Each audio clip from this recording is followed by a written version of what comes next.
ম্যাথরের বাচ্চা ম্যাথর হবি, পড়াশোনা করতে চাইবি কেন? বড় হয়ে বাপের মতো বাথরুম পরিষ্কার করবি। কথাগুলো আমার নয়, ভারতের এক অজপাড়া গায়ে গুটলি এবং লাড্ডু নামক দুই শিশুর বসবাস। একে অপরের প্রতিবেশী, দুজনের বাবা ম্যাথর। মানুষের বাড়ি, সরকারি অফিস, স্কুল কলেজের বাথরুম, ড্রেন পরিষ্কার করে সংসার চলে। ছোট্ট বাচ্চা দুটো পড়াশোনা করতে চায়। ভর্তি হতে গেলে স্কুল শিক্ষক, কমিটি অথবা দারোয়ান। ভর্তি হওয়া তো দূর, গুটলি আর লাড্ডুকে স্কুলের ভিতরে ঢোকার সুযোগটাও দেয়নি। ম্যাথর সুইপারের ছেলে মেয়ে যদি স্কুলে আসে তাহলে অন্যান্য বাচ্চাদের বাবা মা তাদের সন্তানকে স্কুলে রাখবে না। তাছাড়া ম্যাথরের ছেলে মেয়ে তো আর মাস গেলে 1000 টাকা মাইনেও দিতে পারবে না। কোনো দোকানের সামনে যাওয়ার অধিকার নাই। তাই দূর থেকে দেখেই কল্পনায় পুরি, সিঙ্গারা, মিষ্টির স্বাদ নিতে হয়। একদিন স্কুলের হেডমাস্টার দোকান থেকে মিষ্টি কিনে স্কুলে যাচ্ছিলেন। গুটলি আর লাড্ডু টের পেয়ে মিষ্টির লোভে মাস্টার সাহেবের পিছু নেয়। লাড্ডুর নাকের ময়লা শুকিয়ে গাল পর্যন্ত। গুটলি ক্লাসরুমের জানালার বাহিরে, ক্লাসে বসে থাকা বাচ্চাদের ধ্যান স্কুলের বাহিরে, অথচ জানালার বাইরে থাকা গুটলির ধ্যান ক্লাসের মধ্যে ব্ল্যাকবোর্ডে। ক্লাসের এক ফাঁকে শিক্ষিকা প্রশ্ন করলেন, আকাশের তারা কেন মিটমিট করে চলে? বাইরে থেকে গুটলি জবাব দিল, বায়ুমণ্ডলের কারণে। ম্যাথরের সন্তান ক্লাসের বাইরে। টের পেয়েই হেডমাস্টার আর দপ্তরি গুটলি লাড্ডুকে দৌড়ানি দিলে বাচ্চাদের টিফিন বক্স মাস্টারের গায়ে। এই ফাঁকে গুটলি লাড্ডু একটু আগে মাস্টারের কেনা মিষ্টি চুরি করে পালায়। তারপর পরিত্যক্ত ভাঙা ঘরের ভেতর লুকিয়ে লাড্ডু মিষ্টি খায়। আর গুটলি এইমাত্র স্কুলে শেখা বিদ্যা দেয়ালে লিখে চর্চা করে। এদিকে গুটলির বাপ মানুষের বাড়ির বাথরুম সাফ করার পর হাত ধুয়ে ছোট্ট একটা সাইকেল দেখে বেল বাজিয়ে গুটলিকেও এরকম একটা সাইকেল কিনে দেওয়ার ইচ্ছা প্রকাশ করে। সাইকেলের বেল শুনে ঘরের মহিলা এসে ঝাড়ি দিয়ে বলে, সুইপারের বাচ্চা, হাত দিয়ে সাইকেল ধরলি কেন? ইচ্ছে মতো গালমন্দ করে 50 টাকা হাতে দিয়ে 20 টাকা ফেরত চায়। গুটলির বাবা বলে, সুইপারের ছোঁয়া টাকা ফেরত নেবেন। পরের দিন সকাল, কাজে যাবার আগে গুটলি আর লাড্ডুর বাবা রাস্তার মোড়ে চায়ের দোকানের সামনে ফুটপাতে বসে আছে এক কাপ চা খাওয়ার জন্য। চা দেওয়ার পরে গুটলির বাবা দেখে চায়ের কাপটা ভাঙা। কাপটা পরিবর্তন করার জন্য নতুন কাপ স্পর্শ করলে দোকানদার খুব বাজেভাবে বকা দিয়ে মারধর করে। ম্যাথরের ছোঁয়া কাপ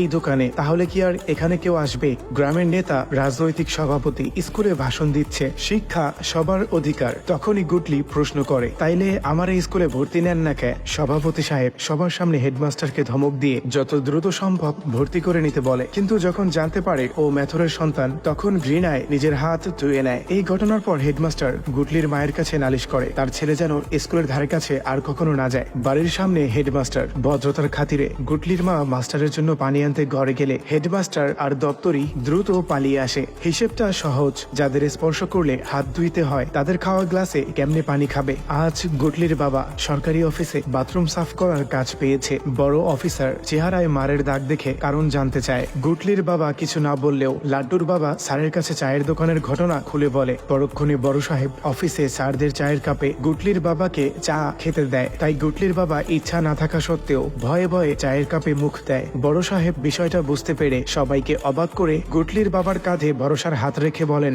ভয় পাবেন না, আমিও আপনার মতোই নিচু জাতের। জীবন যুদ্ধ করার পাশাপাশি আমি মন দিয়ে পড়াশোনা করেছিলাম। যদি ঠিকমতো পড়াশোনা না করতাম তাহলে হয়তো আজ আমিও আপনার মতোই অপমানিত হতাম। আপনি যা করছেন তা খারাপ কিছু নয়, তবে সমাজের চোখে মানুষের চেয়ে মানুষের অবস্থানের গুরুত্ব বেশি। বড় সাহেবের মুখে কথাগুলো শুনে গুটলির বাবা যেন আকাশ থেকে পড়ে। ঘরে ফিরেই গুটলির মাকে বলে, আমি সিদ্ধান্ত নিছি, যেমনি হোক আমার পোলারে পড়াশোনা করাবো। পড়াশোনা করলে আমার পোলা সমাজে সম্মানের লগে বাঁচতে পারবো। গুটলির মা প্রশ্ন করেন, ছেলেরে পড়াবা, টাকা পাবা কই? তাছাড়া ম্যাথরের ছেলেরে কোন স্কুলে ভর্তি নেবে? ভর্তি না হইলেও পিচ্চি গুটলি ধান খেতে দাঁড়ানো কাকতারুয়ার জামা পরে স্কুলে অন্যান্য বাচ্চাদের ভিড়ে লুকিয়ে ক্লাসরুমে ঢুকে। আজ প্রথমবারের মতো গুটলি স্কুলের দেয়ালগুলো দেখছে। স্কুলের ভেতরটা কেমন হয় তা এতদিন গুটলির কাছে অজানাই ছিল। জোর করে হলেও বই ছুঁয়ে দেখার স্বাদ পূরণ হলো। এরই মধ্যে গুটলির বাপ তার ছেলেকে স্কুলে ভর্তি করার জন্য হেডমাস্টারের পায়ে ধরে অনুরোধ করে। মাস্টার বলেন, একে তো নিচু জাতের মানুষ, তার উপর করো ম্যাথরের কাজ, পড়াশোনার জন্য ভর্তি ফি, স্কুলের ইউনিফর্ম, সব মিলিয়ে 6-7 হাজার টাকা খরচ। এত টাকা কই পাবি? গুটলির বাবা ধীরে ধীরে পরিশোধ করে দেওয়ার কথা বললেও কোনো কাজ হয়নি। ক্লাসের জানালায় লুকিয়ে মাস্টার আর বাবার কথাবার্তাগুলো গুটলি পুরোটাই শুনেছে। বাবা চলে যাবার পরে মাস্টারের সামনে দাঁড়িয়ে বলে, আমি শুধু পড়তে চাই, আর কিচ্ছু চাই না। হেডমাস্টারও চায়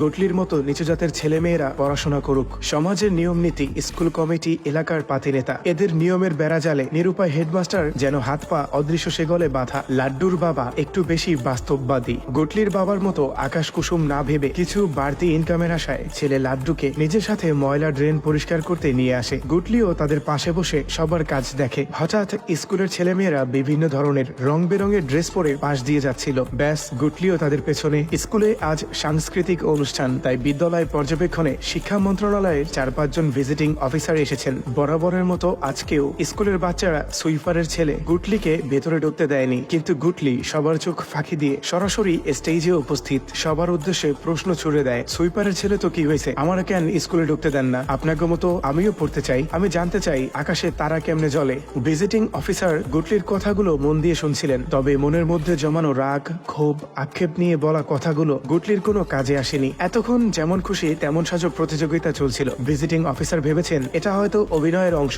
আর গুটলি মেথরের ছেলে সেজে অভিনয় করেছে, তাই সকল অফিসার গুটলির পারফরমেন্স দেখে হাততালি দিয়ে প্রশংসা করেন। এত সুন্দর পারফরমেন্স আর পুরস্কার পাবে না তা কি হয়? অনুষ্ঠান শেষে শিক্ষিত সমাজের হাতে মার খেয়ে গুটলি কড়ায় গন্ডায় বুঝে গেছে এই সমাজ তার জন্য নয়, তাই বাধ্য হয়ে লাড্ডুর কাজ দেখতে ফিরে আসে। ম্যানহোল সাফ করার সময় লাড্ডু পা পিছলে ম্যানহোলের মধ্যে পড়ে মাথা ফেটে মারা যায়। কিছু বাড়তি রোজগারের আশায় একমাত্র ছেলেকে হারিয়ে লাড্ডুর বাবা এখন সর্বশান্ত। প্রতিবেশীর এইরকম অবস্থা দেখে গুটলির মা গুটলির বাবার পাগলামির মর্ম বুঝতে পারেন, কেন তার ছেলেকে স্কুলে পড়াইতে চেয়েছিল। পরের দিন গুটলির বাবা নেতাকে অনুরোধ করেন তার ছেলেকে যেন স্কুলে পড়ার সুযোগ করে দেন। নেতাজি হাসি মুখেই জবাব দেন, নর্দমার পানি যতই পরিষ্কার হোক কেউ কিন্তু খাবে না। এরপরও গুটলির বাবা আঠার মতো পেছনে লেগে থাকার কারণে নেতাজি সুইপারকে পিটিয়ে বিদায় করেন। ওই সময় হেডমাস্টার গুটলির বাবাকে বোঝান, এভাবে তোমার একার কথায় পানি গরম হবে না, সংবিধান তোমাদের পড়াশোনা করার অধিকার দিয়েছে, মাঝে মধ্যে অধিকার না পাইলে কঠোরভাবে আদায় করে নিতে হয়। তাই গুটলির বাবা সুইপার কলোনির সবাইকে তাদের অধিকার সম্পর্কে বোঝায়, যদি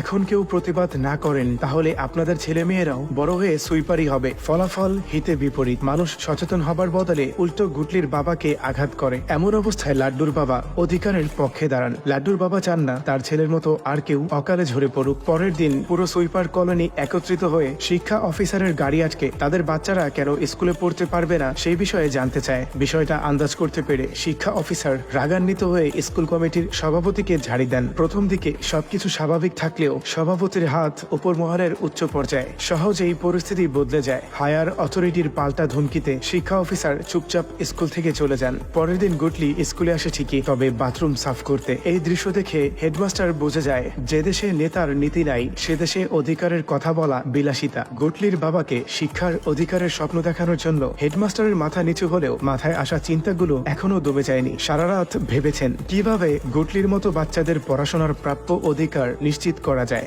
সকালবেলা স্কুলে বার্ষিক ক্রীড়া অনুষ্ঠান, বিজয়ী বাচ্চারা পুরস্কার পাবে। এই অনুষ্ঠানের মধ্যে বসেই হেডমাস্টারের মাথায় একটা বুদ্ধি খেলে। ভরা মজলিসে হুট করে মাইকে ঘোষণা দেন, আমাদের নেতাজি সুইপার কলোনি সহ নিচু জাতের সকল ছেলে মেয়েদের পড়াশোনা করার জন্য একটা দারুণ সুযোগ দিয়েছেন। আজ এখানে দৌড় প্রতিযোগিতা হবে, যদি এই প্রতিযোগিতায় সুইপারের ছেলে মেয়েরা প্রথম হতে পারে তাহলে পুরস্কার হিসেবে থালাবাটি অথবা অন্য কোনো মেডেল নয়, আমাদের নেতাজি গরিব অসহায় ছেলে মেয়েদের ফ্রিতে পড়াশোনা করার সুযোগ করে দেবেন। সকল অসহায় বাচ্চাদের পড়াশোনার খরচ নেতাজি নিজেই বহন করবেন। কথাগুলো শুনে নেতাজি মাস্টারের উপর রাগে ফেটে পড়ে। ভরা মজলিস, আশেপাশে সাংবাদিক সহ অনেক লোক, তাই কিচ্ছু বলতে পারছে না। তখন হেডমাস্টারও রাজনৈতিক কৌশল অবলম্বন করেন। নেতাকে ম্যানেজ করতে কানে কানে বলেন, আশেপাশে অনেক ক্যামেরা, পত্রিকা আর টিভিতে যদি এই খবর ছাপে আপনি গরিব অসহায় শিশুদের পড়াশোনার ব্যবস্থা করতে এরকম ভিন্নধর্মী দৌড় প্রতিযোগিতার আয়োজন করেছেন, তাহলে ভাবেন সারা দেশে আপনার কি পরিমাণ প্রশংসা হবে। মাস্টারের বুদ্ধিতে আটকা পড়লেও নেতার মনে শয়তানি পুরোপুরি যায়নি। গুটলি দৌড় প্রতিযোগিতায় অংশগ্রহণ করতে চাইলে অন্যান্য বাচ্চাদের গার্ডিয়ান কিছুটা বিচলিত, তাই সভাপতি সুইপারের ছেলে গুটলিকে লাইনের চেয়ে অনেকটা পিছনে দাঁড় করায়। শুধু এইটুকুই নয়, গুটলির পায়ের মাপের চেয়েও অনেক বড় সাইজের জুতা পরতে দেয়। দৌড় শুরু হবার কিছুক্ষণ পরে জুতার কারণে গুটলি পা মুচকে মাটিতে পড়ে যায়। গুটলি জানতো এই দৌড় প্রতিযোগিতা অন্যান্য বাচ্চাদের জন্য শুধু একটা খেলা হলেও গুটলির মতো নিচু জাতের সুইপারের জন্য জীবন পরিবর্তনের এটা একটা বড় সুযোগ, যে সুযোগ একবার হাত ছাড়া হলে দ্বিতীয়বার আর পাওয়া যাবে না। তাই উঠে দাঁড়িয়ে নিজের সবটুকু শ্রম দিয়ে দৌড়ায়। প্রতিযোগিতায় প্রথম হবার মাধ্যমে গুটলি সমাজের উঁচু নিচু জাত ভেদাভেদের অদৃশ্য শেকল ছিঁড়ে ফেলে। গুটলি সিনেমার গল্প এখানে সমাপ্ত হলেও গুটলির মতো বাচ্চাদের জীবনের গল্প তো সবেমাত্র শুরু।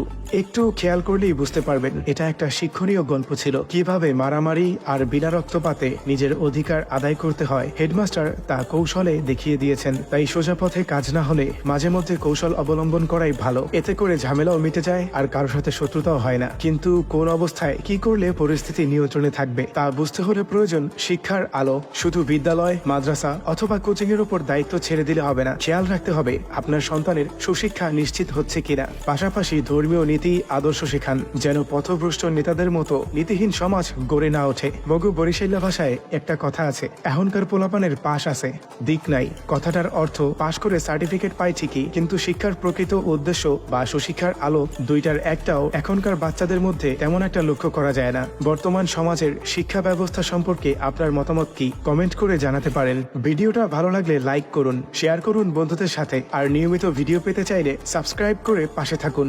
তাহলে আজ সুশিক্ষিত, পাশ এবং দিকওয়ালা সমাজের অপেক্ষা পর্যন্তই। ইনশা আল্লাহ, পরবর্তীতে দেখা হচ্ছে অন্য কোনো ভিডিওতে।